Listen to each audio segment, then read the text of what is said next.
Friends, मेरे channel का नाम है पिक्सल प्लस इलेक्ट्रॉन। इसे लाइक कीजिए, सब्सक्राइब कीजिए और प्रेस द बेल आइकन। इस सेक्शन में हम हॉरिजॉन्टल आउटपुट और ईएसटी सेक्शन के बारे में समझेंगे। हॉरिजॉन्टल आउटपुट सेक्शन में दो एनपीएन ट्रांजिस्टर होते हैं। एक जो होता है ये ड्राइवर ट्रांजिस्टर होता है और एक जो होता है आउटपुट ट्रांजिस्टर होता है जो मॉसफेट होता है एन चैनल, क्योंकि इसके कलेक्टर के ऊपर कैथोड और एक डीटी आइसोलेटेड ट्रांसफार्मर होता है। तो इसमें क्या होता है कि पिन नंबर 32 से जो हॉट ड्राइव हमको मिलता है 15,625 हर्ट्ज की फ्रीक्वेंसी, ये एक कॉइल के जरिए और एक रेसिस्टर 33 ओम के जरिए इसके बेस के ऊपर पहुंचती है। और इसके बेस को ड्राइवर सेक्शन का जो ये ट्रांजिस्टर एनपीएन इसके बेस को जो है एक 114 वोल्ट की जो सप्लाई है, 114 वोल्ट की सप्लाई के अंदर जो एक 5.6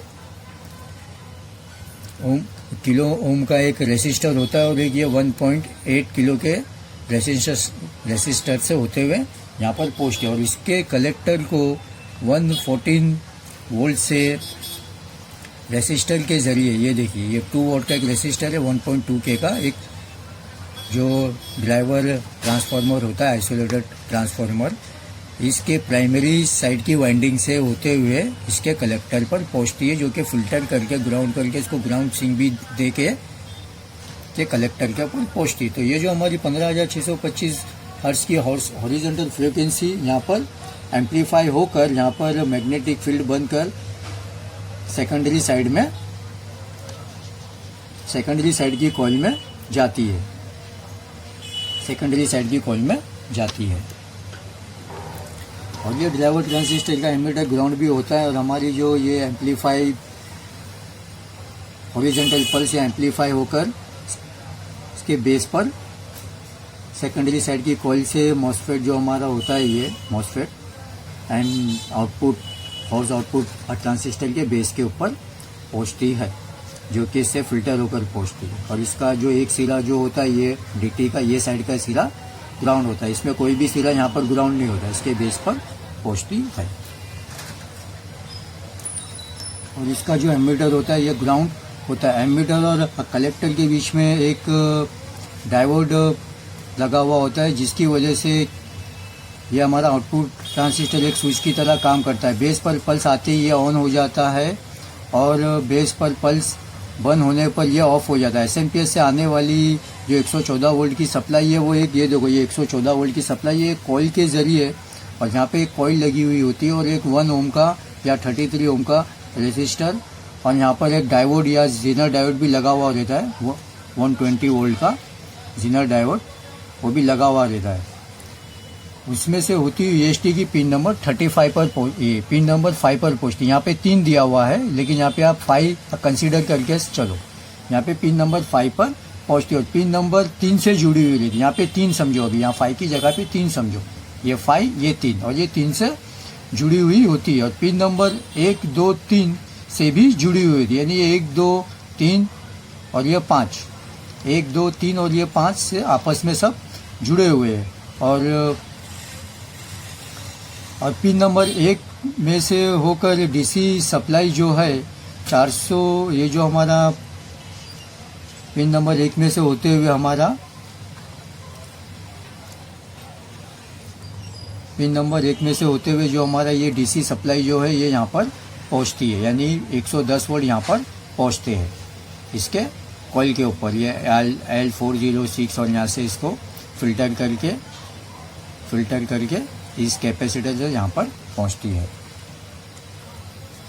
और यहाँ पे ये पिन नंबर 5 है, यहाँ पर एक डायोड जो मैंने आपको बताया 120 वोल्ट का जीनर, वो ग्राउंड से भी जुड़ा हुआ रहता है। और बेस के ऊपर आने वाली जो पल्सें होती है हॉरिजॉन्टल आउटपुट ट्रांजिस्टर की बेस के ऊपर जो पल्सें आती है, वो सभी जो ईएसटी की वाइंडिंग के अंदर 15,625 की वोल्ट ही रहेगी। इसकी जितनी भी वाइंडिंग है वो 15,625 की वोल्ट, ये 15,625 हर्ट्ज की पल्सें ही बनेगी। और इन पल्सों के जो वोल्टेज होते हैं, जो इसमें वाइंडिंग होती है, उसकी वाइंडिंग की जितनी टर्नें होती है उसके मुताबिक उसके वोल्टेज है, यानी जितनी टर्न होंगी उतने ही वोल्टेज वो बाहर देगा। लेकिन 15,625 हर्ट्ज की फ्रीक्वेंसी सेम रहेगी। ये सब वाइंडिंग के ऊपर वोल्टेज हम उनके टर्नों के मुताबिक टर्न जितनी देंगे उतनी वोल्ट वो बाहर हमको देगा।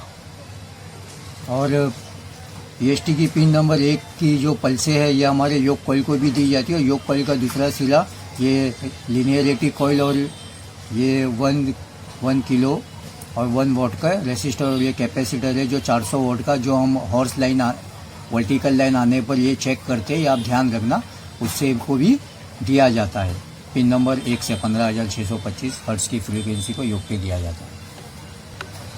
और पिन नंबर 2 की पल्सों को डायोड और एक कैपेसिटर से रेक्टिफाई करके और 250 वोल्ट 4.7 माइक्रोफेरेड से होते हुए जो हमारे कलर के सिग्नल कलर के NPN ट्रांजिस्टर होते हैं RGB के, उसके कलेक्टर के ऊपर हम ये 185 वोल्ट देते हैं। और ये जो अगर हमारे स्क्रीन के ऊपर कलर अगर स्प्रेड होता है तो हम इसे चेंज करते हैं फ्रेंड्स। और EST ट्रांसफार्मर की जो दूसरी वाइंडिंग है ये 10, 9, 4, 7, 8 ये दूसरी वाइंडिंग। EST की पिन नंबर 10 जो होती है, ये पिन नंबर 10, इसको हम तीन काम के लिए इस्तेमाल करते हैं। पहले के लिए जो ये 27 के 0.47 माइक्रोफेरेड से होते हुए ये पिन नंबर IC की pin number 35 AFC face detector circuit में जाता है, जहाँ पर इनके फेस और फ्रीक्वेंसी की डिफरेंस होती है 15,625 हर्ट्ज सिंक पल्सों के साथ की जाती है। यानी फेस और फ्रीक्वेंसी के डिफरेंस को हम 15,625 के साथ पल्सों को डिफरेंस किया जाता है। और हॉरिजॉन्टल ऑक्सीलेटर सेक्शन के लिए कंट्रोल वोल्टेज लेते हैं, यहाँ से हम कंट्रोल वोल्टेज लेते हैं, AFC यानी ऑटोमेटिक फ्रीक्वेंसी कंट्रोल लेते हैं।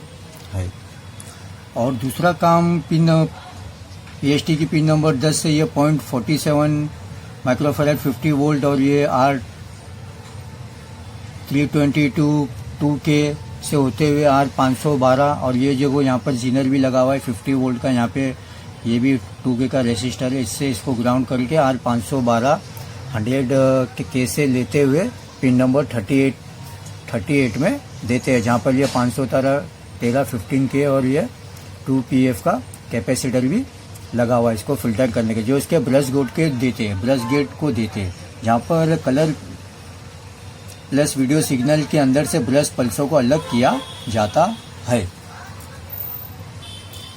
और तीसरा जो है यहीं से ये जो 2K का जो हमारा रेसिस्टर है उसके बाद से ये डायोड लगाकर जो हमारी हॉरिजॉन्टल ब्लैंकिंग पल्से है ये हमारे ल्यूमिनियस एम्पलीफायर जो है Q202 के बेस के ऊपर देते हैं। ये देखिए ये R217 330 ओम के जरिए इसके बेस के ऊपर दिया गया है।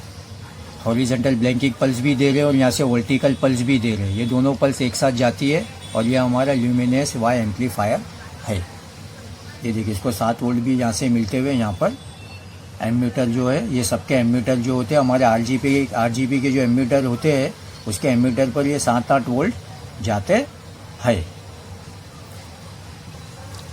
और IC की जो ये हमारा EST पिन की जो पिन नंबर 9 है वहाँ से 15,600 हर्ट्ज की फ्रीक्वेंसी हम हमारे AC वोल्ट जो होता है हमारा 15,625 वोल्ट उसके हीटर पर देते हैं।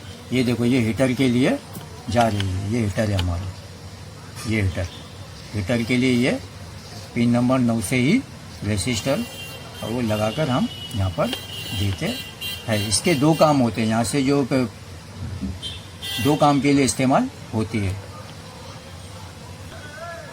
और ये जो हमारी 9 की जो पल्से है ये एक कैपेसिटर और एक रेसिस्टर 680K का एक डायोड और एक 813 ये 22 ओम का जो रेसिस्टर होता है उसमें से होकर पावर सप्लाई में बने STR 5412 के पिन नंबर 2 पर पहुंचती है, और जिससे इसमें लगे स्विचिंग ट्रांजिस्टर को 15,625 हर्ट्ज पर ट्रिगर करती है। EST की पिन नंबर 4 जो होती है वो ग्राउंड होती है और EST की पिन नंबर 7 की पल्सों को हम रेक्टिफाई करके पिन नंबर जो 7 की पल्सों को रेक्टिफाई करके 6.2 ओम और ये कैपेसिटर से 25 वोल्ट 100 माइक्रोफेरेड कैपेसिटर से इसको कॉइल से नॉइस को लिमिट करके हम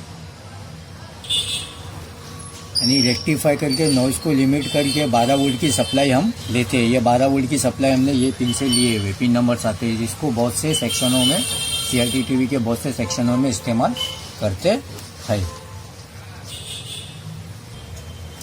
और EST की पिन नंबर 8 से 8.2 ओम 2 वॉट का रेसिस्टर लगाकर इससे एक डायोड से इसको रेक्टिफाई करके फिल्टर करके 500 वोल्ट का जो फिल्टर है उससे फिल्टर करके 50 वोल्ट की जो सप्लाई है वो जो वर्टिकल सेक्शन का आउटपुट ट्रांजिस्टर होते हैं पुश पुल एम्पलीफायर के लिए जो इस्तेमाल करते हैं उसे दी गई है। ये देखिए वर्टिकल आउटपुट सेक्शन के ट्रांजिस्टर को दी गई है। ये देखिए 220/63 वोल्ट ये हमारा फिल्टर कैपेसिटर है, बड़ा वाला 220 माइक्रोफैराड का, इसको दी गई है।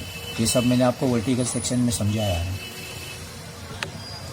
और पिक्चर ट्यूब की जो फाइनल एनोड होती है उसमें 23,000 वोल्ट सप्लाई देने के लिए EST की वाइंडिंग जो बनाई गई है उसमें कुल टर्नों को 3 पार्ट्स में बांटकर उन पर एक एक डायोड को सीरीज में लगाया गया, जिसमें जो पहले डायोड के जो कैथोड से हम पहला डायोड का जो ये कैथोड है उस पर 7,000 वोल्ट DC मिलता है और जिससे EST में ही बने फोकस यूनिट को दिया जाता है। फोकस यूनिट से ये फोकस ग्रिड कंट्रोल को CRT की फोकस ग्रिड कंट्रोल को दिया जाता है ये वाला। और बने हुए जो पोटेंशियोमीटर जो फोकस यूनिट के ऊपर पोटेंशियोमीटर को दिया जाता है और इन पोटेंशियोमीटर को एडजस्ट करके किया जा सकता है। इन पोटेंशियो जो 1 मेगा ओम के यहाँ पे पोटेंशियोमीटर या 2 मेगा ओम के पोटेंशियोमीटर यहाँ पर होता है। इसमें 6,000 volt DC supply picture tube के फोकस ग्रिड को देते हैं और 200 volt DC supply picture tube की स्क्रीन ग्रिड को हम देते हैं। ये सब हमारे बेस जो ऊपर बेस लगा हुआ होता है CRT TV पे उस पर जाता है। ये देखिए 3 डायोड जो सीरीज में लगे हुए ये, और ये हमारा जो ABL है 6, इसमें देखिए ये Y और Z का ये 1 किलो वाट का ये 1 किलो का 1 वाट का R लगा हुआ है। जो हमारा ABL हमारा 110 वोल्ट से 200 के रेसिस्टर से pin number 6 automatic beam limiter pin number 6 से EST की पिन नंबर 6 से जुड़ा हुआ है। देखिए आपने ये हमारा 114 वोल्ट है 200 के रेसिस्टर से पिन नंबर 6 के ऊपर और ये 1 किलो वाट से यहाँ पर दिया गया। Okay friends, thank you. इसके बाद के वीडियो में हम आपको हॉरिजॉन्टल सेक्शन में जो प्रॉब्लम होती है फॉल्ट फाइंडिंग के बारे में बताएंगे। ये आपको बताना इसके लिए ज़रूरी है। ये सर्किट तो बहुत पुराना है लेकिन इसमें आपको सब चीज़ समझ में बराबर आ जाती है। कहाँ से वोल्ट कहाँ जा रहा है, क्या फीडबैक जा रहा है, हॉरिजॉन्टल का फीडबैक भी कैसा दे रहे हैं, हॉरिजॉन्टल की पल्सों को कितने के लिए इसमें हॉरिजॉन्टल की पल्सें सब में सेम है 15,625 की, लेकिन वोल्टेज अलग अलग ली गई है EST की। हमारा ये जो सेक्शन है ये हॉरिजॉन्टल EST सेक्शन को बनाने के लिए काम करता है। EST सेक्शन में हमको ज़्यादा भी वोल्टेज मिलते हैं और कम भी वोल्टेज मिलते हैं। यानी ये फ्लाईबैक ट्रांसफार्मर जो है ये हमको कम वोल्टेज भी बनाकर देता है और ज़्यादा वोल्टेज भी बनाकर देता है। यहाँ पे कम भी लेते हैं ज़्यादा भी लेते हैं। यानी ये 1 वोल्ट से इनपुट 1 वोल्ट से ये ज़्यादा वोल्ट भी बनाता है और कम वोल्ट भी बनाता है। SMPS और इसमें यही फ़र्क होता है। Okay friends, thank you. देखिए हमारा 280 वोल्ट 330 वोल्ट यहाँ पर हमारा पिन नंबर 1 में जाकर यहाँ से पिन नंबर 4 से यहाँ पिन नंबर 1 में STL की पिन में जा रहा है और यहाँ से पिन नंबर 1 यहाँ से ये इसके पिन नंबर 4 में 110 वोल्ट पड़ रहा है। और यही जो वोल्ट एक कॉइल के ज़रिए फिल्टर करके नॉइस को लिमिट करके ये हमारे ड्राइवर ट्रांसफार्मर को भी जा रहा है। ये रेसिस्टर से प्राइमरी वाइंडिंग पर, और ये हमारा पिन नंबर 5 पे 1 ओम के ज़रिए जा रहा है, जहाँ से ये पिन नंबर 3, 5, 2, 1 आपस में जुड़ी हुई है और पिन नंबर 1 से हमारे आउटपुट ट्रांजिस्टर के कलेक्टर के ऊपर पहुँच रहा है। ये देखिए पिन नंबर 1 से, और ये इसका जीनर जो है 120 वोल्ट का जो जीनर है ये डायोड के साथ, ये ग्राउंड के साथ जुड़ा हुआ है। और ये यहाँ से पिन नंबर 2 से कैपेसिटर और डायोड से फिल्टर करके ये 250 वोल्ट कि कैपेसिटर से 50 फिल्टर करके 185 का वोल्ट हम लेते हैं, जो कि CRT बेस के जो RGB के कलेक्टर होते हैं उसके बेस पर पहुंचता, ये उसके कलेक्टर पर पहुंचता है, RGB के कलेक्टर के ऊपर पहुंचता है। और उसके बेस को जो उसके जो एमीटर होता है, ये वाला एमीटर, ये देखिए इसके बेस कलेक्टर पर पहुंचा, ये कलेक्टर है, यहाँ पर पहुंच जाता है सबके। और इसके जो एमीटर के ऊपर ये जो हमारा ल्यूमिनियस जो एम्पलीफायर है, ये ल्यूमिनियस एम्पलीफायर, वहाँ से 7-8 वोल्ट इसके एमीटर के ज़रिए, ये देखिए ये सब एमीटर के ज़रिए पहुँचते हैं, इसके एमीटर पर जाते हैं, ये हमारा ल्यूमिनियस 7-8 वोल्ट। ये भी आप ध्यान रखिए। Okay friends, thank you. ये देखिए ये सब इसमें है।